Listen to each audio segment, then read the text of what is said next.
All right, welcome everyone to another Franchise Empire newsletter.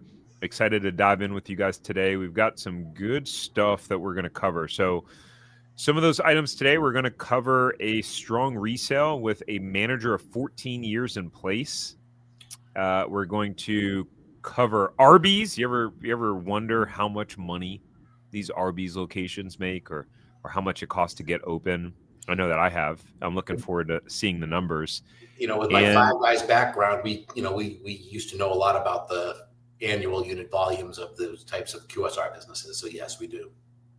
yeah, actually, I have a funny story to tell, or at least I think it's funny, around that and Wingstop, because we talked about Wingstop last week. So remind me to hit that.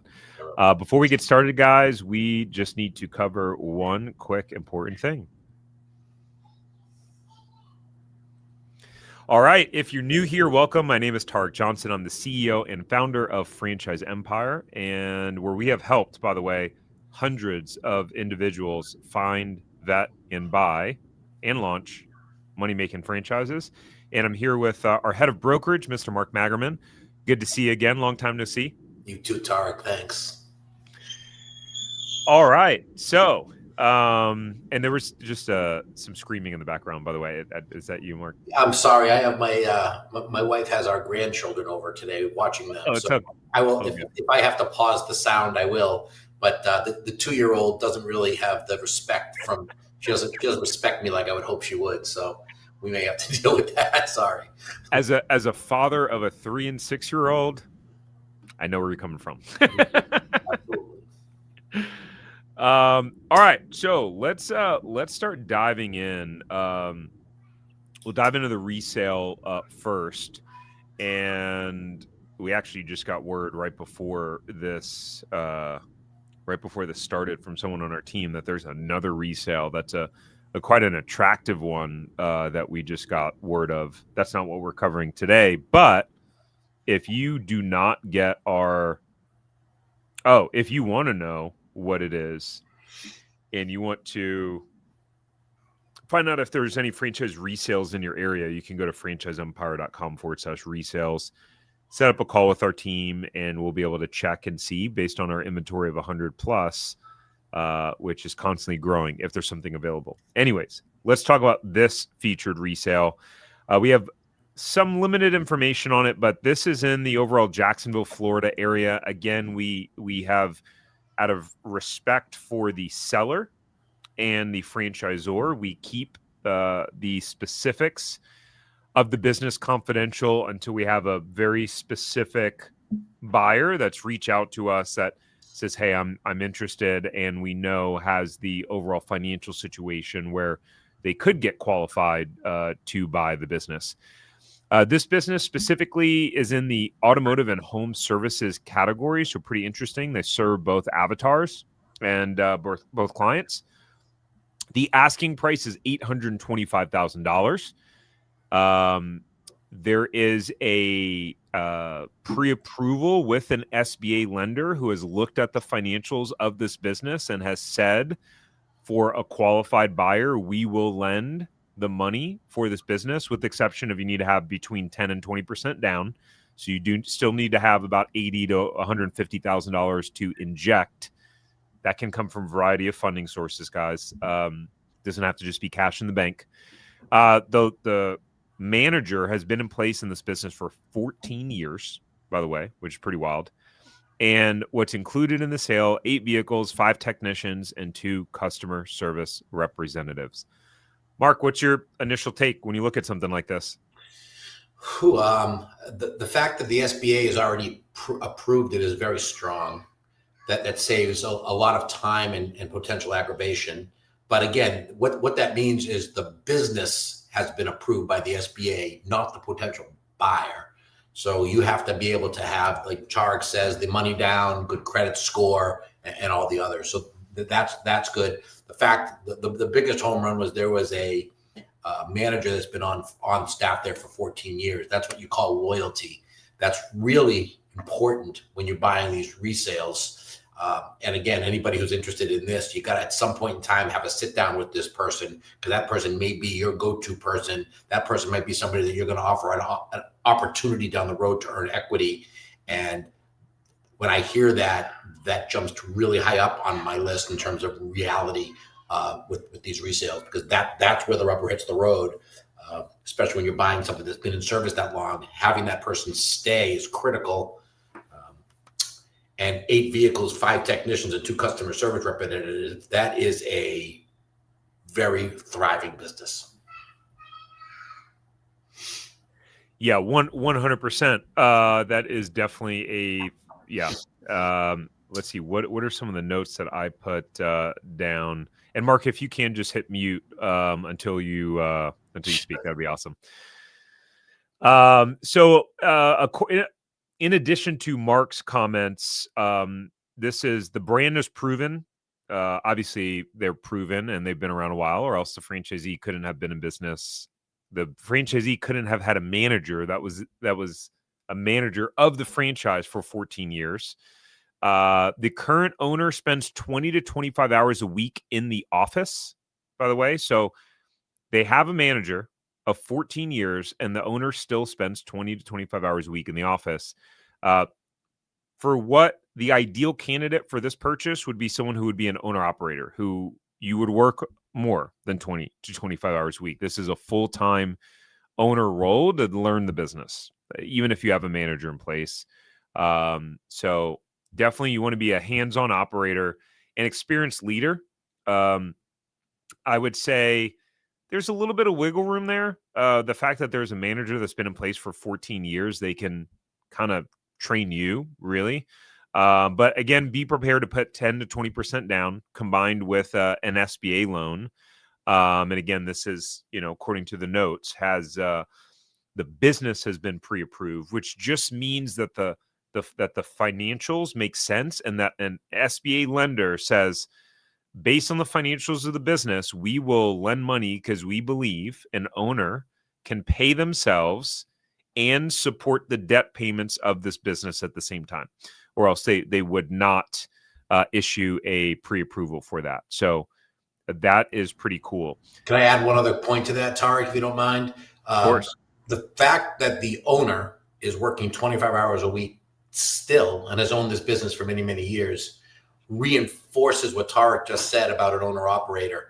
This is not the kind of business that you'd want to invest in and keep your full-time job and touch base on a once in a while basis to make sure everything's going right. The owner who built this and knows everything about it is still putting in 25 hours, double that.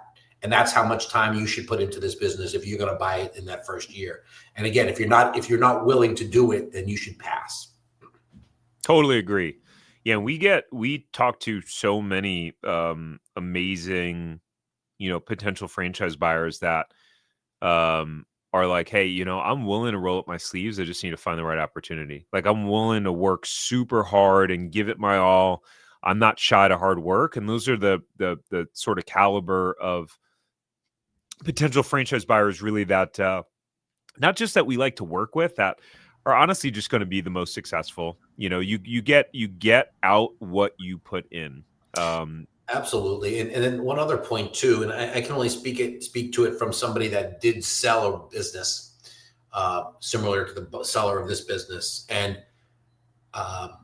when you sell a business, it's very emotional, right? Because you're getting out of something, but you're also leaving a lot of people behind that you have loyalty towards. So back to my comment about if you're not willing to get in there and roll up your sleeves and be part of this, it's very likely that the person who's selling it wouldn't be even interested in you in the first place, right? Because they want to make sure that they're passing on this business to somebody that's going to be a good steward of that business, take care of their people. And if you're going to be absentee, they'll just move past you, because there's going to be dozens of people interested in a brand like this, Tariq. We know that, right? So if you really want to get a shot at it, make sure you're committing to it. Otherwise, you're just kind of wasting everybody else's time. Yeah. And for anyone that might think, wow, $825,000, that seems just a tremendous amount of money, and buying a new franchise is much cheaper. Well, yes, buying a new franchise territory is definitely going to be cheaper. But if you're not familiar with the way resales work, just whether franchise resales or traditional businesses that go for sale, they're typically priced at a multiple of their profits. So if a business is priced at this much and it's been pre-approved by a lender, you can use your imagination on what kind of the bottom line might look like for a business like this. And that's the reason why it's priced that way. So typically, if you want to step into something that is producing cash flow, you want to see a higher purchase price, because most of the time a higher purchase price is going to presume that it's a multiple of some profits. Now, are there some crazy people that list their businesses at high prices that aren't doing anything and not making money? Yes, of course, there's always exceptions. But I just wanted to make sure that you guys were aware of that. I remember Mark one time a couple of years ago, our team had presented a resale to someone who said they wanted a resale, right? They said, I want a resale, because they wanted to step into something already producing some revenue. We showed them a fantastic resale that was priced at a little bit over $900,000. I think it was $950,000, and they freaked out. They were like, "That's so much money. I don't understand." And so we had to have this conversation that the high price is a good thing. And I don't think if someone's not aware of the way that they're priced and the way that they work, I'm not sure that they would realize that that's, you probably want something that's higher priced. Yeah, I mean, we do also say that if you've never invested in a business at all, you shouldn't be buying a resale business. So if this is the first stab at trying to buy a business, this may be a little bit more overwhelming for you because of all the things that you just said, Tarek. It's not for the faint of heart. Let's call it that. No, it's not. All right, so let's move on. We're going to celebrate a new franchise owner through Franchise Empire, which is one of the things that it's important to us to do every single week, because at the end of the day, the reason why we are in business and why we do what we do is because we believe that small businesses are the fabric of the American economy, and that by having thriving businesses, we're going to help the economy succeed. And that every day there are people that are starting businesses that are failing. So our goal is to support individuals like you in finding and simplifying the process of finding and acquiring money-making franchises. So it's important that we are sharing those stories. Mark, I think this was someone that you worked with specifically. Do you want to tell us a little bit about the experience and journey and what happened? Sure. So Hanze lives up in Ottawa, Canada, and he's been a franchise owner in the past. He had a moving franchise that he built from scratch. Very smart guy, very hardworking, understands the models. He saw some of Tarek's content and decided it was time for him to grow his business and diversify a little bit. And he had the moving business, and he made some comments that he didn't think the franchisor lived up to all what he expected, but it was still a decent business. And he did everything right. He had a operator who was running that business for him day to day. So it freed Hanze up to look for other businesses. And we did many, many conversations. He was very deliberate. As a matter of fact, the reason I knew it was going to work out for him is when you go through the due diligence process, and as you get near the end, it's called Meet the Team Day or Discovery Day is what some of these brands use for terminology. And because Hanze lived up in Ottawa and the brand was doing their Discovery Day, and I believe it was Utah, they said, you know what, if you want to do it remotely, we understand. We'll pay for your flight, but we understand it's a long trip and, visa issues and coming into the States. And he said, no. Because if I'm going to end up doing this, I'm going to be there. I want to be there, roll up my sleeves and get really busy. So once I knew he was going to do that, it looked like it went. And he found the right brand, which I know we don't share the brands. He bought 4 territories, but he worked out a deal with them where he would fund the first 2, get that up and running, and then he had a little addendum to his franchise agreement that says in 6 months he can start the second 2. So it's going to be 4. He's going to own the whole market. He's going to be really, really successful, and I couldn't be happier for him. So his name is Hanze, Hanze. And he was one of the ones that was really gratifying for us because he knew what he wanted, looked to us because he knew we were experts in what we were. We didn't have to do much training of him because he knew exactly what it was. So I think he's going to be really successful. And I always say maybe one day I'll work for Hanze up in Ottawa. Great story. That is awesome. What's cool to me is that some people may not realize that we work with people in Canada. I know often people ask us if we work internationally. We will work with franchise buyers in the US and in Canada. So, yeah, which is a great point, Tar. Not every brand that offers franchises in the States offers them in Canada, but we have a very good list that does. And we also work with E2 visa candidates, which we won't get too big into that now, but that's visa programs that allow people to come and actually operate in the States. So if that fits something in your lifestyle, we'll be happy to educate you guys on that as well. Yeah, for sure. Fantastic. Well, congratulations, Hanze, and pretty cool to hear that you owned a franchise and bought another franchise. So clearly the model and concept of franchising, is working for you and your family, which is pretty cool. Absolutely.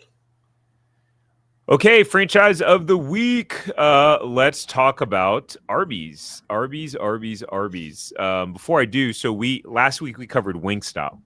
If you want to see that episode, if you're watching this on YouTube, you can look at the video history, or if you're listening to the podcast, you can see the past episodes. But we covered Wingstop, and I'm in, Mark. I have this kind of small men's group that we connect once a month, and most good amount of them are business guys.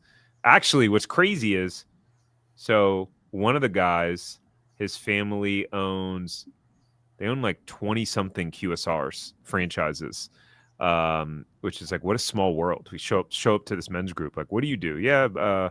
I run my family business, and we own like 26 franchises. I'm like, what? That's crazy. Meanwhile, I'm there wearing my Franchise Empire shirt. And then another guy that's in it, he raises capital and like makes acquisitions and of businesses. And he texted me the other day, and he goes, "Hey, what are your thoughts on Wingstop? I have an opportunity to buy a package of units." And I was like, we just did a newsletter on it. So I forwarded him the video. I said, fast forward to 19 minutes and something, and you'll hear my opinion on it. He was like, oh, wow. Very serendipitous, right? That bodes well for him. He's probably going to end up owning them. Yeah. I thought that was that was pretty funny. That is funny. All right, let's talk Arby's. So Arby's opened its doors 1964 in Ohio, founded by brothers Forrest and Leroy Raffle, not Leroy Jenkins. There's someone on here I know that will get that inside joke. If you've seen the video, if you know, you know. The name Arby's comes from Arby. Oh, wow. For Raffle Brothers. I did not know that. I thought it was roast beef all along. Wow. Even though that's what made them famous. Very, very interesting. I feel like this is going to make it to one of our internal team trivias, Mark. Absolutely. From the start, Arby set itself apart from burger joints by focusing on mostly roast beef sandwiches, and they became a household name, and they have their new iconic line, "We've got the meats." Mark, what's interesting is that anytime I drive by an Arby's, I don't really see anyone in the parking lot. Like, I don't know. Do you eat Arby's? I don't. I think in a lot of ways, I'm not sure I should say this, but I think it's kind of a tired concept. I think they need some updating. They need something new and exciting. I wouldn't say it's always empty, but you don't see too many new Arby's being opened up. You don't see the brand growing. And I think if you like Arby's, you like Arby's. But I think it could use an influx of something. I think. I'm not saying it's not successful, but and they are kind of unique because they're a QSR brand that focuses on roast beef sandwiches, which makes them unique, right? Yeah. But yeah, a little bit tired when you walk into one. It doesn't. And again, we used to walk into them a lot when we were in the Five Guys business just to see what the competition's doing, and we always felt that competing with Arby's was a good opportunity for us. What a nice way to say it. Oh man. Yeah, I mean, I don't eat at Arby's personally. I really don't eat fast food at all. The only fast food I eat is Chick-fil-A. And because I can get, grilled nuggets and stuff there, but their other stuff is fantastic. Actually, one of my most common breakfast stops after I go to the gym in the morning is Chick-fil-A has something called the egg white grill. And it's like a lower calorie sandwich. You've had it, Mark? Yeah. It's good for really grilled chicken and egg white. It's tasty. Everything Chick-fil-A does is pretty good. Honestly, sure. Really, I'm not a big fried chicken sandwich, but if I'm going to eat a fried chicken sandwich, I'm eating Chick-fil-A's fried chicken sandwich. That's for sure. Yeah, fair point. I love their sandwiches. Okay, so Arby's led the way in some surprising ways in 1994. They became the first fast food chain to ban smoking inside of its restaurants, which is very interesting. I am old enough to remember when you were allowed to smoke indoors in most places. Actually, I grew up with my dad smoking cigars, and I grew up with my dad smoking cigars in the house, which is kind of crazy to say that was a thing, but people would smoke cigarettes in their house. And yeah, super interesting. You used to be able to smoke on planes, right? Recent years, they've leaned into the over-the-top marketing stunts, like creating a burger-shaped golf driver for Father's Day. Interesting. Today, they are part of Inspire Brands, a massive restaurant group that also owns Buffalo Wild Wings, Dunkin', Sonic, Jimmy John's, even Baskin Robbins, which Inspire operates over 33 restaurants. Pretty crazy. Now let's talk some numbers, because you guys are probably most interested in understanding, well, how much money do they cost to open? How much do these bad boys make? Well, they have 3,413 units, the combination of company-owned and franchise-owned. Most of them are franchise-owned. The initial investment ranges from $861,000 to $2.4 million to get up and open. You can see the franchise fees there, royalty of 4%, marketing of 4.2%.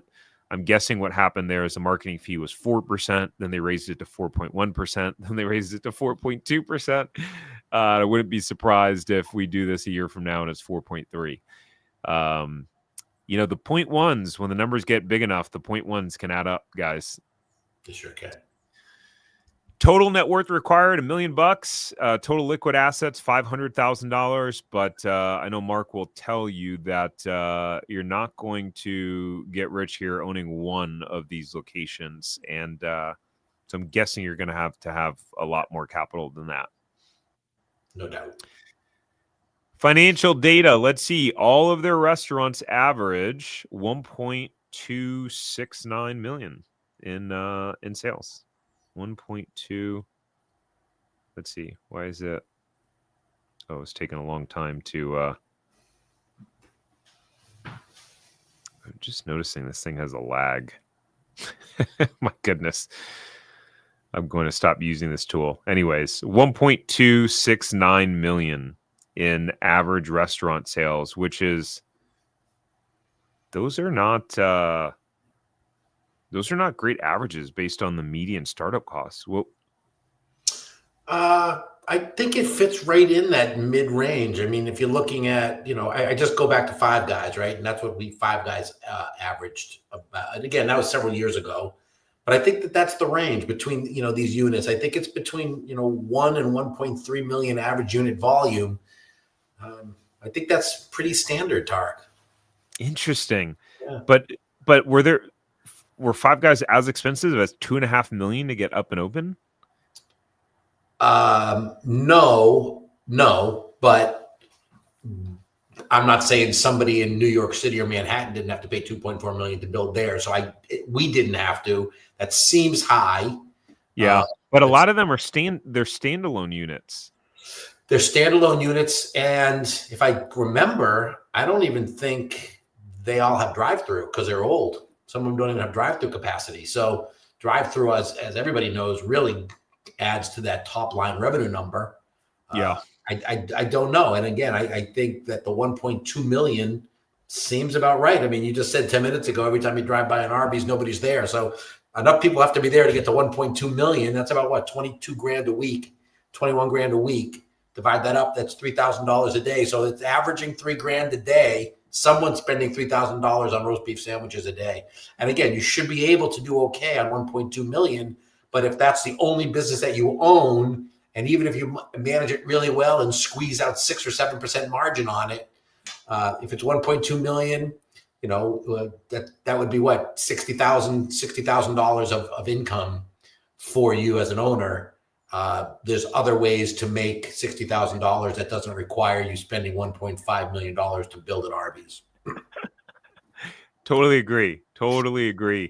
So you can see, guys, out of the data they show, the lowest performing location does 368,000 in sales. The highest performing location, $3.9 million in sales. That's for franchise traditional. We're not going to go into the breakdown of all of the different specifics here. But what I can do for you, ladies and gentlemen, is if you wanted to look at all of these different numbers, I will drop something here in the comments where you could go on our website and see this whole article, a newsletter.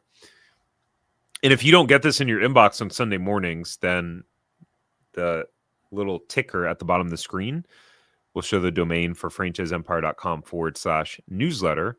Go to that website, enter your email, and you'll get these newsletters in your inbox Sunday mornings at 8 a.m. And by the way, if you're thinking, hey, I do not want to spend $1.5 million to invest in Arby's either. Actually, I'm not interested in opening an Arby's, but I just want to know how much money they make. But you are interested in maybe a lower cost franchise brand, and you're curious to know what are some high performing brands, then you can go to franchiseempire.com/check territory, and you'll be able to set up a conversation with someone on Mark's team or Mark himself, and be able to see what aligns with your skill sets, budget, and what may be available in your area. Last but not least, Tropical Smoothie. Did you guys ever look into Tropical Smoothie, Mark? No, not specifically that brand. We did look into other brands, and we were thinking about diversifying, but not smoothies. No. Okay. Well, the smoothie business it's one of those shiny objects for a lot of people. They get really excited. Obviously, myself included, because I owned a few. Right. But people just love to think that owning a juice and smoothie shop is the best thing in the world. And Tropical Smoothie is the leader in the category. Did you know that they had to exit for over $1 billion? The people that founded this brand? I did not know. Over $1 billion exit. Which blew my mind. We talk about that in the video, ladies and gentlemen. So go watch the video. We break down how much these Tropical Smoothies locations make, the average sales, the high performers, how much they cost to get open, and really answer the question, is this a good investment for you? And yeah, it's a great video. So you can watch it on YouTube, or you can listen to it on any of the podcast platforms. But a lot of people, over the years, I've gotten a lot of comments, emails, people asking about Tropical Smoothies. So I think this will be one of our more popular ones eventually. Absolutely. And then the age-old question. A lot of you are watching thinking, I don't know. Don't want to buy a franchise. Should I buy a franchise? And so you're wondering if you should. And if you're thinking, well, I'm watching content from this company, Franchise Empire, and they have franchise brokers, they're always going to tell me I should. Wrong. Most of the time, we tell a lot of people that they shouldn't. So this video is it's a clip from a longer conversation that me, Mark, and Chris on our team had. And it's a short segment kind of breaking that our conversation down on that. So go check it out. You get to hear my input. You get to hear Mark's input, who's owned over 13 franchise locations. You get to hear Chris's input, who is a franchisor, and, be able to get a more honest answer of, hey, this franchise is the right path for you. What are your thoughts on that topic briefly, Mark? Yeah, I think sometimes, the analogy I'll use is if you're a poker player and you've got your chips and you put them all in the middle of the table, then you risk losing them or you risk winning the pot, right? So it's 50-50. But if you don't put your chips in the middle of the table, you get to keep them. So I always say that, franchising isn't for everybody, just like there's nothing that's for everybody, right? There's something that it's got to be. So when we have conversations with our candidates and sometimes we get to the conclusion that franchising isn't for them and we give them that advice with specifics, most people appreciate it because a lot of times when people come to us, Tarek, they really don't know. They are tire kicking. They're like, I think I'm interested in franchising. Very few people come to us and say, I'm going to have a franchise in the next 30 days or else. So again, we're going to give you great advice. We're very good at what we do. We're professionals. We've done this before. So, and I wouldn't say it happens a lot, maybe 1 out of 10, but if franchising isn't for you, we'll absolutely tell you why we feel it's not for you. We'll give you specific reasons, and not for nothing, but we'll also give you a couple of things you might want to work on so you can come back in a few months or a year later, and maybe it is going to be for you at that point. So that's really our job as brokers. Our job and as franchise brokers, our job isn't to make sure every single person ends up with a franchise. It's to make sure we're guiding them correctly based on what's important in their lives. And I think some people don't quite get that. When people say to us, what are you selling me today? I laugh because it's like, we're not selling you anything. So I didn't mean to go long-winded on it, but sometimes walking away and keeping the chips in your pocket is a win. I love that analogy. I'm totally going to use it, as many of the sayings that you have, I wind up adopting. So yeah, I really like that analogy of it puts such a good visual. Like, you can put your chips in the center of the table and you could lose them or you could double them, but sometimes the best thing to do is just to keep the chips you have and don't put them there at all, and you don't risk or lose anything. And I just like that analogy overall, because owning a business is not for everyone, not just franchising. There's a lot of people online these days that say, like, yeah, no, everyone could and should be an entrepreneur. And I strongly disagree. I think there's a lot of people that should never be an entrepreneur and frankly couldn't handle it.